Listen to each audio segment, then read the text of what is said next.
मैं प्राध्यापिका डॉक्टर कुलकर्णी वनिता बाबूराव,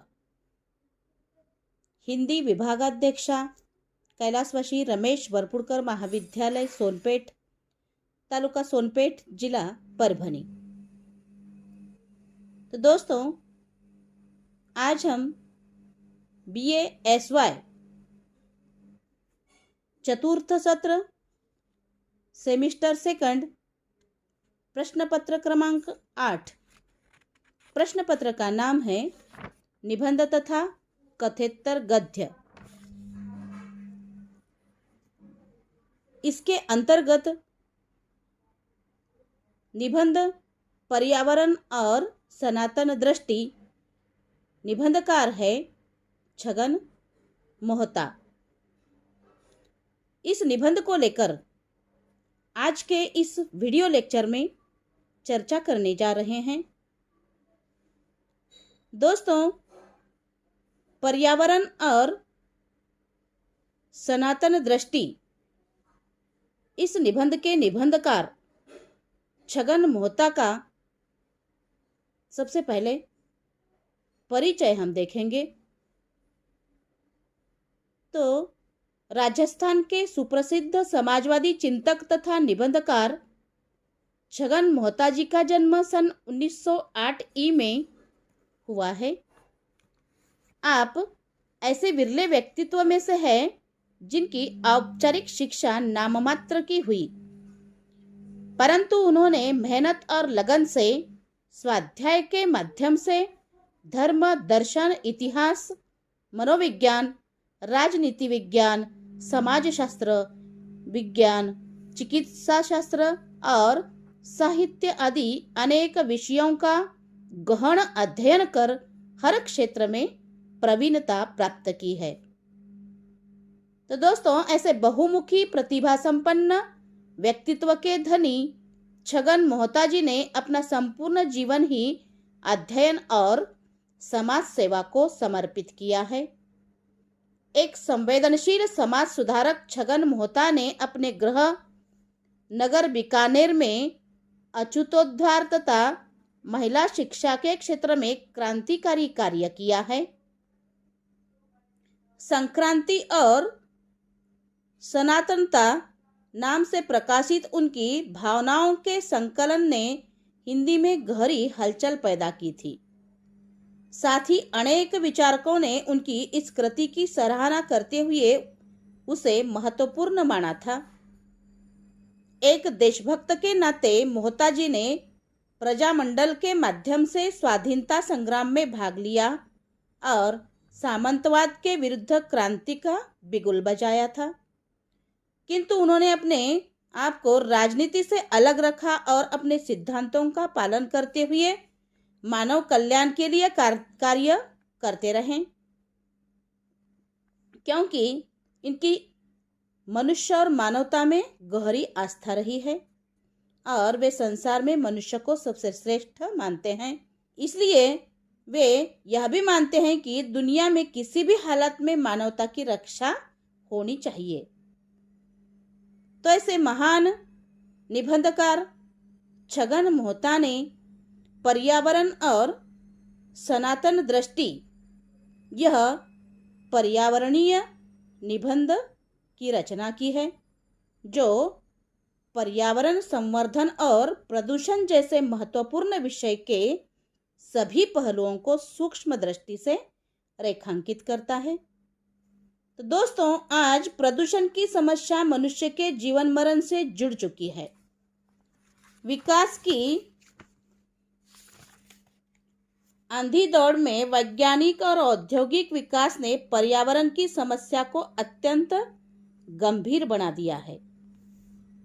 भौतिक प्रगति के उपादानों ने पर्यावरण को इतना प्रदूषित किया है कि प्रदूषण की समस्या ने आज बहुत ही गंभीर और उग्र रूप धारण किया है।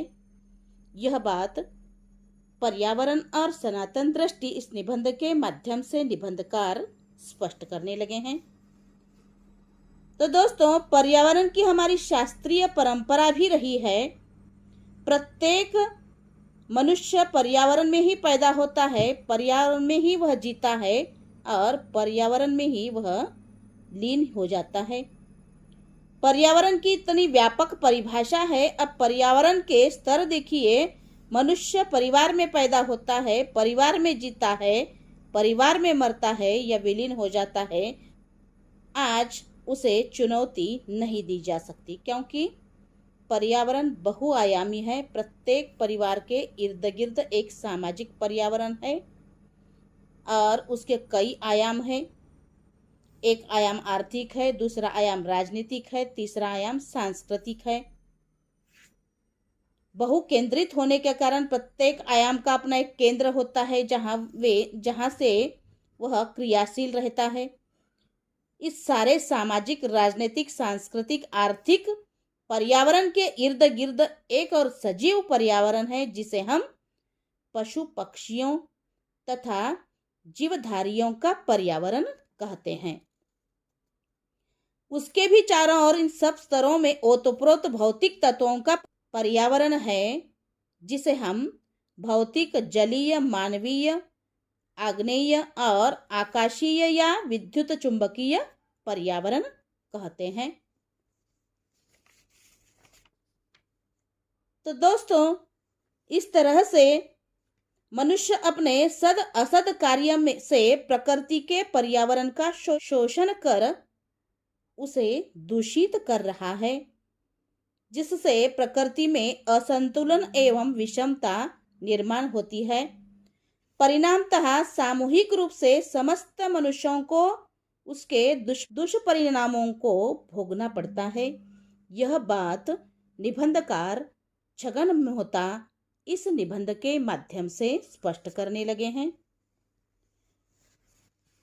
निबंधकार स्पष्ट करते हैं कि भोग प्रधान अर्थव्यवस्था प्रकृति की सारी चीजों का संतुलन बिगाड़ रही है। पर्यावरण किसी भी तरह हमारा शत्रु नहीं हो सकता। पर्यावरण के साथ सामंजस्य से ही मनुष्य सुखी, शांत और संतुष्ट रह सकता है। यह भारतीय दृष्टि है, इसलिए मनुष्य को पर्यावरणीय संतुलन बिगाड़ने से बचना चाहिए। यह बात भी निबंधकार इस निबंध के माध्यम से स्पष्ट करने लगे हैं। भारतवर्ष की हजारों वर्षों की यह मान्यता रही है कि प्रकृति से संतुलन को कायम रखा जाए, या यह बहुत अच्छा है, मनुष्य के लिए भी अच्छा है और प्रकृति के लिए भी अच्छा है। इस संतुलन को अस्वाभाविक रूप से तोड़ो, लेकिन विज्ञान का जिस ढंग से प्रयोग हो रहा है उसमें ऐसा लगता है कि सत्ता के लोभ से, धन के लोभ से ग्रस्त सभ्यता उसे रहने नहीं देती। वह हर हालात में प्रकृति के संतुलन को तोड़ना चाहती है। यह बात भी निबंधकार पर्यावरण और सनातन दृष्टि इस निबंध के माध्यम से स्पष्ट करने लगे हैं। प्रकृति का अधिक से अधिक शोषण कर उसे अपने वश में करना, यह अधिकांशतः पश्चिम की दृष्टि है। पश्चिम के उद्योग और व्यापार ने ही तो पर्यावरण को अत्यधिक प्रदूषित किया है और हमारी शास्त्रीय परंपरा इस विषमता का कारण मनुष्य को ही मानती है। मनुष्य ही अपनी सद और असद इच्छाओं के द्वारा, सद और असद वाणी व्यवहार के द्वारा एवं सद और असद कर्मों के द्वारा पर्यावरण को दूषित करता है और इसके स्तरों में असंतुलन व विषमता पैदा करता है और फिर स्वयं और सामूहिक रूप से उसके विषम परिणामों को भोगता है। और इन मूल तत्वों को ध्यान में रखते हुए मनुष्य को सबसे पहले अपने पारिवारिक एवं सामाजिक, सांस्कृतिक एवं आर्थिक, राजनीतिक एवं सामाजिक पर्यावरण को दूषित करने और उसका संतुलन बिगाड़ने से बचना चाहिए। यह बात भी निबंधकार स्पष्ट करने लगे हैं और इस बात को स्पष्ट करते हुए निबंधकार कहने लगे हैं कि यही धर्म शब्द का वास्तविक अर्थ भी है और वास्तविक तात्पर्य है। धर्म संबंधी हमारी धारणा में यह कहा जाता है कि धर्म से ही प्रजा का धारण होता है। धर्मो रक्षसी रक्षितः। आप धर्म की रक्षा करो, धर्म आपकी रक्षा करेगा। उसका असली तात्पर्य यही है कि हम पर्यावरण के इन विभिन्न स्तरों को परिशुद्ध बनाए रखें और उनमें आपस में एक सामंजस्य बना रहे। पर्यावरण के स्तरों में जब सामंजस्य टूटता है या विषमता पैदा होती है तो उसका प्रभाव मनुष्य पर सीधा पड़ते रहता है। यह बात निबंधकार इस पर्यावरण और सनातन दृष्टि इस निबंध के माध्यम से स्पष्ट करने लगे हैं। तो दोस्तों, प्रस्तुत निबंध में छगन मोहताजी ने पर्यावरण प्रदूषण की समस्या को भारतीय दृष्टि से समझने का प्रयास किया है। साथ ही हमारे देश के प्रकृति साहचर्य की महत्ता को भी रेखांकित किया है। प्राकृतिक परिवेश में जितने भी भौतिक तत्व है, जैसे हवा, पानी, मिट्टी और पशु पक्षी, उनके साथ मनुष्य का एक संतुलन बना रहना बहुत ही आवश्यक है। यह बात भी लेखक स्पष्ट करने लगे हैं।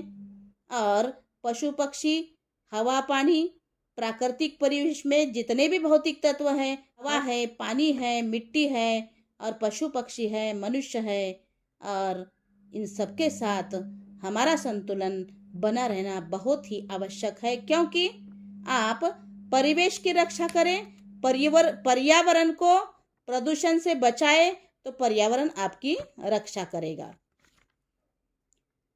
यह बात निबंधकार स्पष्ट करने लगे हैं। पर्यावरण की दृष्टि को हमें शोषण रहित बनाना है।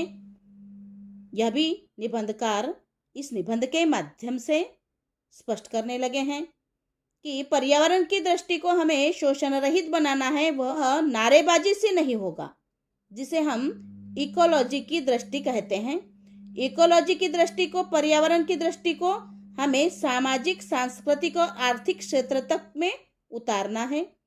अगर समाज में संघर्ष है, कलह है, शोषण है, अत्याचार है, अन्याय है, तो निश्चित बात है कि समाज का यह जो परिवेश है और उसका पर्यावरण है वह भी दूषित हो रहा है।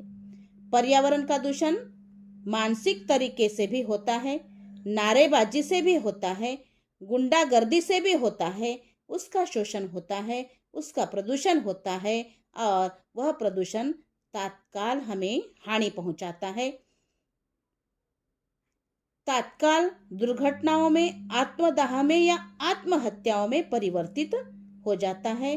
तो प्रदूषण पर विचार करते हुए उसके तमाम पहलुओं पर विचार करना चाहिए। यह बात भी निबंधकार इस निबंध के माध्यम से स्पष्ट करने लगे हैं। निबंधकार छगन मोहताजी संप्रदाय आदि को धर्म नहीं मानते। उनके अनुसार धर्म वह है जो स्वाभाविक है। प्रकृति के साथ संतुलन और सामंजस्य, यही मनुष्य का धर्म है। धर्म संबंधी हमारी धारणा में यह कहा जाता है कि धर्म से ही प्रजा का धारण होता है। धर्मो रक्षति रक्षतिः। आप धर्म की रक्षा करो, धर्म आपकी रक्षा करेगा। उसका असली तात्पर्य है कि हम पर्यावरण के इस विभिन्न स्तरों को परिशुद्ध बनाए रखें और उसमें आपस में एक सामंजस्य बना रहे।